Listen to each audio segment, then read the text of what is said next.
कितना भी न्यौछावर कर दे पर फिर भी कमी होता है।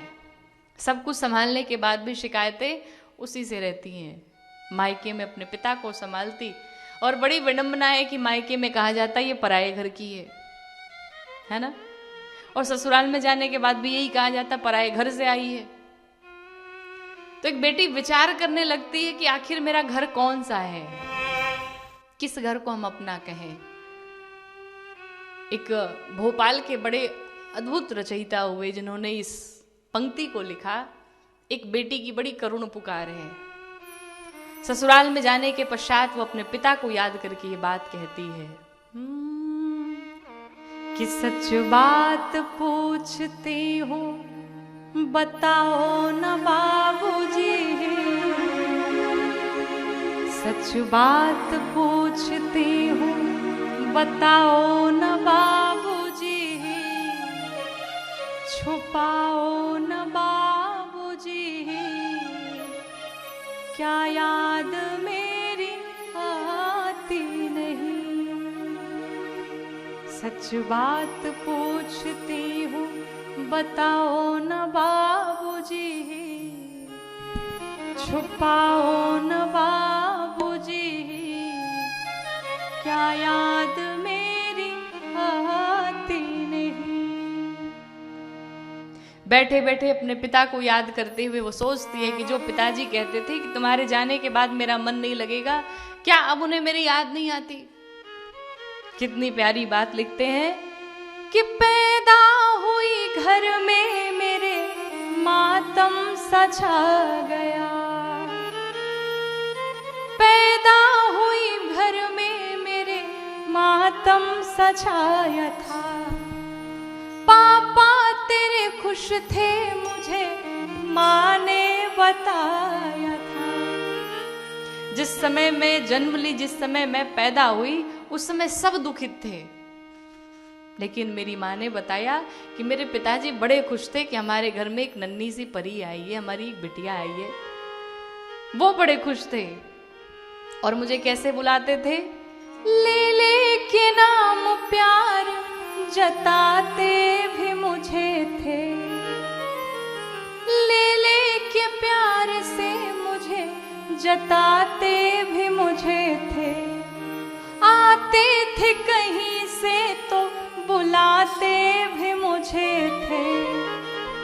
कहीं भी बाहर से एक पिता आए तो घर में वो बेटों को आवाज नहीं लगाता, बिटिया को ही याद करता है, भाई पानी लेके आओ। और बिटिया बिना कहे पूछे अपने पिताजी के लिए पानी लेके दौड़ जाती है।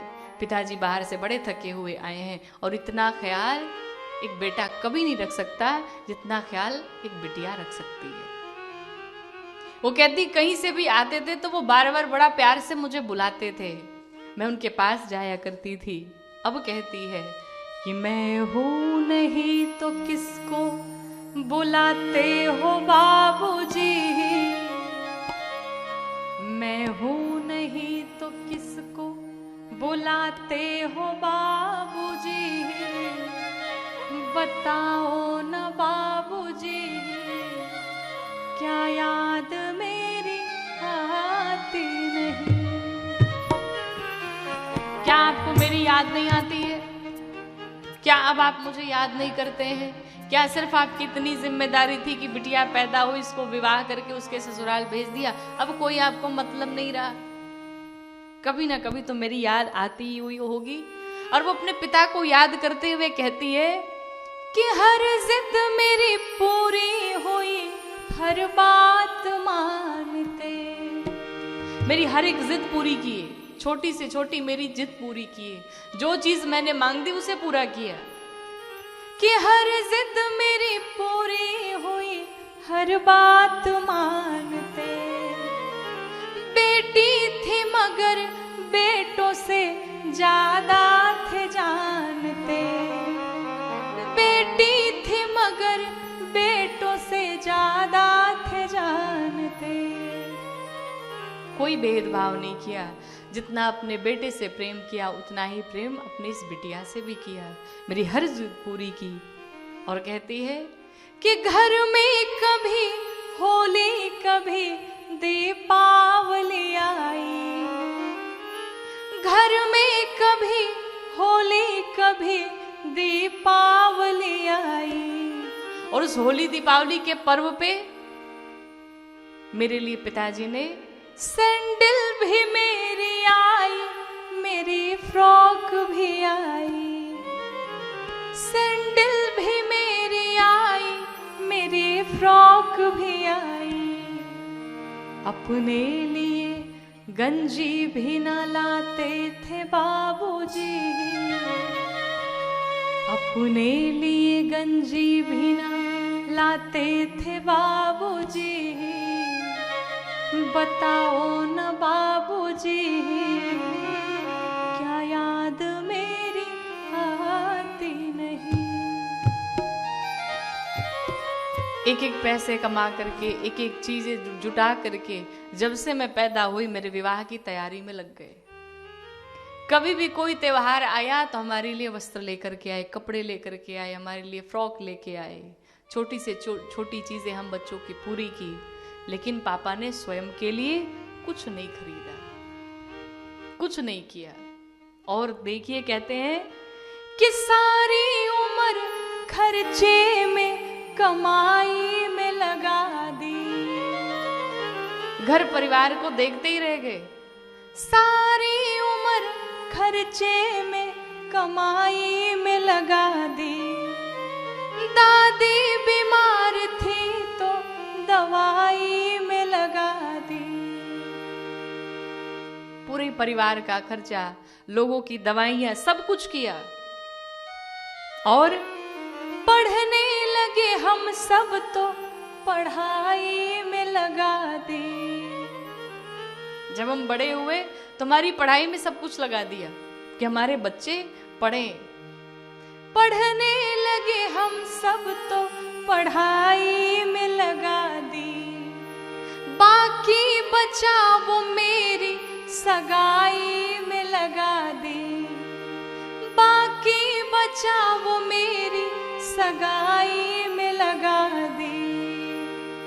जो हमारी पढ़ाई लिखाई से बचा वो हमारी सगाई में, हमारे विवाह में लगा दिया। कर कर के याद अब तो ना रोते हो बाबूजी।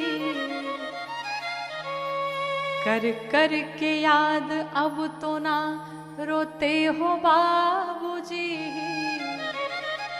बताओ न बाबूजी, क्या याद मेरी आती नहीं। क्या अब मेरी याद नहीं आती? और अंत में कहते हैं कि बेटियों का जीवन ही अधूरा है। कैसे? आधा यहाँ आधा वहाँ जीवन है अधूरा। आधा बचपन युवानी मायके में बीते और आधा जीवन ससुराल में बीते। आधा यहाँ आधा वहाँ जीवन है अधूरा। मायका न मेरा पूरा है न ससुराल है पूरा। क्या आपका भी प्यार अधूरा था बाबूजी? क्या आपका भी प्यार अधूरा बाबूजी? बताओ न बाबूजी, क्या याद मेरी आती नहीं। सच बात पूछती हूँ बताओ न बाबूजी। बताओ न बाबूजी, क्या याद में